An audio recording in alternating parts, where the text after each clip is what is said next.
Hello everyone. Just wanted to make another video because a few things have happened in the wake of this Truth Summit, which I mentioned in the last video 2, 3 weeks ago. I can't remember the date.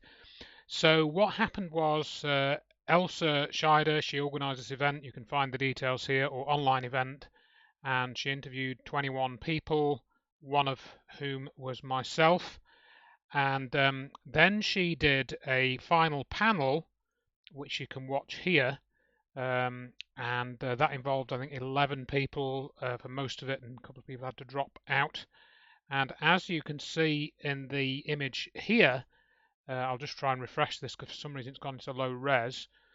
On the panel was Mr. Richard Gage himself. The justice system is no longer just. It appears to have been bought. It appears to have been railroaded. Excuse the audio coming on. That wasn't meant to happen. He was on the panel at the same time as I was, and you can watch the discussion. I think it's from about 1 hour here. Let's see, round about the 1 hour mark, I think it was, whereby I basically said to him, look, you called Dr. Judy Wood a witch, or you implied she was a witch, and he denied this, and I've got a recording of him saying it. And so of course there's been a bit of comeback from that. Gage is just coming out with the same old stuff again. Talks about irrefutable evidence of thermite and all this carry on. It's just all nonsense that he's been saying for so many years. And now this video actually sort of was posted by Elsa. You can see in a Creativity Emporium. I downloaded this and reposted it on my channel. I know that some people commented on it, but it was deleted after about, I don't know, 5 hours or something. So there's the Odyssey version here. There's the version on Elsa's channel as well, which I've already seen here. So, that was all quite interesting to get Gage on camera in front of all those other people. Basically lying, bull-faced lying, really. There's no other way to describe it. And, I think some people, Elsa got quite a few messages, a couple of which she passed on to me, and somebody said, I came across as very arrogant and things like that. Which is probably true, I don't deny it, but that's because I'm in possession of the facts and stating the facts, and Mr. Gage isn't. Now, Elsa has done a number of posts on her Substack all about this, and this is the most recent one. I should move that over to here, actually. And this one, perhaps, is the first one. I think she posted this after the Truth Summit, and Elsa has kind of like was trying to work out what Gage was up to, I think, and she was trying to say, well, is he just being, deliberately ignorant? Is he lying deliberately? What's he doing? And so there's that article you can read, and then I'll come to this in a minute. Perhaps this should go over here as well, and then. She was accused of trying to discredit Richard Gage, which of course she wasn't. She gave a platform to both him and myself, and we both stated what we knew, or he stated what he thought he knew. It doesn't really. And then, of course, he has to defend the lie because he can't admit that he was wrong, having been wrong for 15 years and continuing to be wrong, etc. And then we had some discussion with Dr. Judy and myself. I know that Dr. Judy spoke to Elsa, and that resulted in this posting by Dr. Judy, which Elsa reposted rather. She just responded to some of the points about thermite that Gage just kept, repeating and repeating, and you can see that here. So Elsa, I think, is very good that Elsa posted this because it's, you can see how she's become familiar with the evidence and what is being covered up. And then in another article. Well, what then happened was I was contacted by Dr. Rainer Fuelmick, and he wanted to interview me about the 9/11 information, and then I got on to the UFO topic as well, talked about the false flag alien invasion and stuff. So you can watch these 3 hours of videos. I wasn't sure if he'd post it, because it's quite a way outside his normal purview, but he has actually posted it. And same for Elsa. Elsa then. Reposted this interview on her Substack. I was amazed, really, and I'm very appreciative that she's done this because, again, Elsa hasn't really looked at the UFO issue very much, and now I think she's taken it more seriously. She's asked me to do a follow-up interview. We will probably do that in the near future, and I'll probably go through the presentation that I use for the Acknowledged book, which is an overview of some of what I consider the most compelling evidence and stuff. But you can watch these interviews. This Rainer Fuellmich interview has been reposted in several places.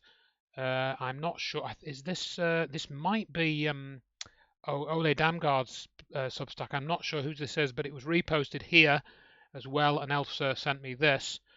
And I had a bit of email as well. I had sort of 6 or 7 emails from people that had watched this. A couple, certainly one was trying to defend Stephen Greer and said, "Oh, don't shoot the messenger," as in Stephen Greer, because I was basically giving a little expose on Stephen Greer in this interview. Nothing I haven't said before. I'll get this to one in a minute. So you can watch that if you want for the 3 hours. Nothing particularly new in there. Readers that have looked at check the evidence will have heard it all before from me, really, and maybe just a couple of bits from the Acknowledged book, that I went through, which you might not have read yet, so you might get a little bit of that. But great stuff. I'm so pleased that somebody like Rainer Fuellmich has taken this on board. I know some people have got different opinions on Rainer. I happen to like him. I think he's trying to do the right thing. I think he experienced something with the Corona Investigative Committee and Vivian Fisher. If you watch the interview that Rainer did with Elsa, you will see that he's had some similar experiences to myself in the 9/11 Truth movement. So Rainer, I've spoken to by email a few times since, and we've exchanged a couple of emails, and so I'm trying to keep in touch with him, and we'll see where that goes.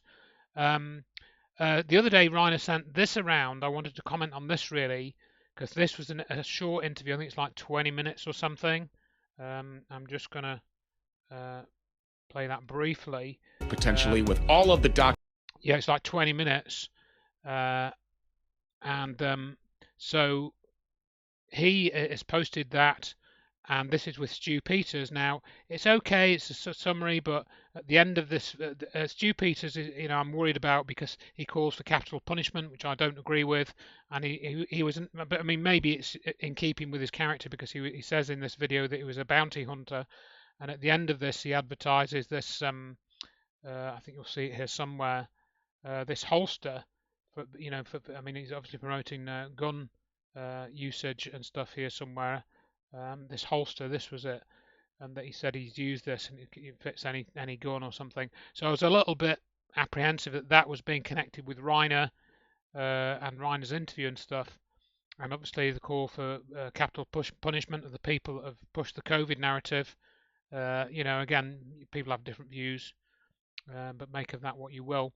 Also, what came up when I was searching through my Rumble videos, sort of related but separate as well, is this interview between Darren Nesbitt and Mariana Spring. I think this whole thing is like 2 hours or something, or 3 hours. It's just an unedited posting of what they did. So if you're interested in what the number that they tried to do on Darren Nesbitt, who is the editor of the Light Paper, as it says there, you can watch that. I didn't watch all of it, but it's just there for background. And then, of course, that interlinks with what's been happening with Richard D. Hall. Not much of an update there at the moment, really. It's pretty much, I think that they're just trying to mess around in the courts and do all the court filings and stuff like that. Whether that case will ever get to court, I don't know. You obviously keep an eye on Richard's website for updates on that. I will post another video if it seems significant enough to do so, etc. And then to round it up for this video, then a chap called Steve Smurf on Facebook. He notified me about this fairly recent Uri Geller post. Where's the date on this? July the 5th. And yeah, I'll just play this video here because it's only like a minute long or something. I'll put it full screen. Here we go. Let's just get this going. Hang on. Hi, my dear friends. So this is Captain Edgar Mitchell, who was a very close friend of mine. This is the first day I met him, and Hi, my dear friends. So this is Captain Edgar Mitchell, who was a very close friend of mine. This is the first day I met him, and he wants me to meet Dr. Werner von Braun, who told Mitchell that he wants to meet me. This is in Wernher von Braun's office in a secret NASA base. He's showing me a tiny piece of metal that comes from a UFO. Then he takes me into his personal office, shows me a bigger piece of a crashed UFO.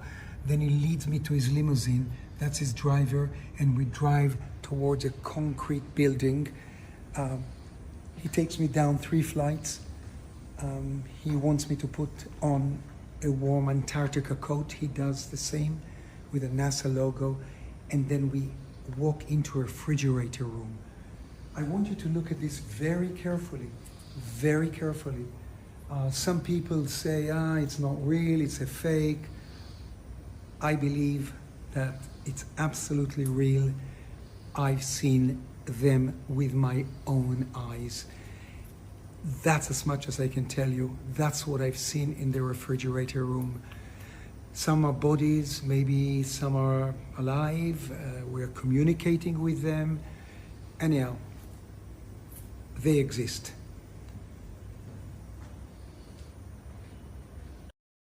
Hi, my dear friends. So, this is Captain. So it seems that Yuri is playing the game. Obviously, Edgar Mitchell is as dodgy as heck.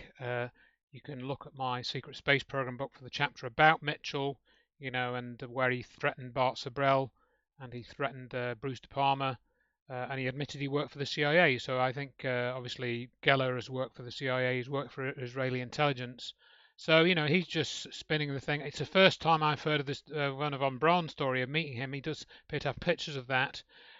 Whether Wernher von Braun actually showed him alien bodies and UFO stuff is a different matter. And of course, that video that he showed on the big screen, what's that doing there? That wasn't of what he saw. He's just claiming that the bodies are real. So again, it's just all, just air really coming out of Geller's mouth. He doesn't really give enough specifics to us really. So make of that what you will. And then just to add on a little bit to that, apologies for the little glitches there. I was just trying to do this video without editing. I was sent this article posted on Aspects of Mind website. And the chap that posted this, I've had a few emails with him over the years, and he read my Acknowledge book and got into all the ET stuff from that. This is a very interesting article. He's done a good summary of everything and compiling various things and sources and notes and pictures. Very well put together, as you can see. I'm not sure where he gets all the dates from. I wouldn't agree with the dates in this, or not all of them anyway, certainly certain construction dates and things, but very interesting article, not too long, about 10-15 minutes read, something like that, 20 minutes, maybe half an hour.